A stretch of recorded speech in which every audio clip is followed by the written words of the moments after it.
పండు తినిపించడానికి ప్రయత్నం.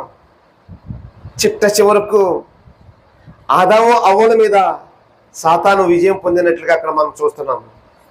అయితే సహోదరులారా, ఆ దినాల్లో జరిగిన మోసమే కాదు, ఈ దినాల్లో కూడా అంతకన్నా భయంకరమైన మోసము జరుగుతుందనే దేవుని పరిశుద్ధాత్మ ఈ సమయంలో దేవుడు మనకు కూడా తెలియపరుస్తున్నాడు. స్తోత్రం, హల్లెలూయా. ఆ దినంలో జరిగింది, దాని చరిత్ర అయిపోయింది.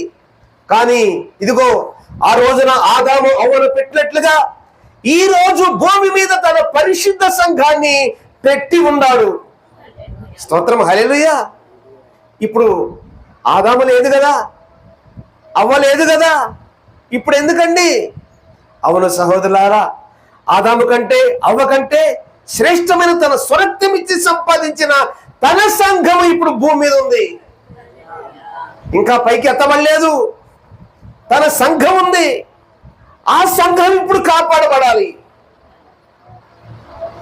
ఈ సాతాను ప్రతి తంత్రం నుంచి ఇప్పుడు సంఘము అనగా ఇది క్రీస్తు సంఘము, క్రీస్తు శరీరము, క్రీస్తు శరీరంలో ఉన్న ఒక్కొక్క అవయవము, ఈ సంఘం ఇప్పుడు కాపాడబడాలి. అందుకని సహోదరులరా, ఆ రోజున ఆదాము అవ్వలు మోసపోయినట్లుగా ఈ రోజు సంఘం మోసపోకూడదనే దేవుని పరిశుద్ధాత్మ ఇప్పుడు మనతో చెప్పుచున్నాడు. అయితే సహోదరులారా, అప్పుడు ఆదాముకు అవ్వలకు అన్నీ దొరికినాయి. కానీ వారి కొదువేంటండి? వారి కొదువేంటి? వారికి ఉన్న కొదువు ఒకటే. అది దేవుడిచ్చిన కొదువు కాదు, వారి కొదువా. అర్థమైందా? ఏంటండి వారి కొదువా? వారికి ఉన్నది దురాశ అనే కొదువ. ఈ దురాశ అనే కొదువును దేవుడు ఇవ్వలేదు.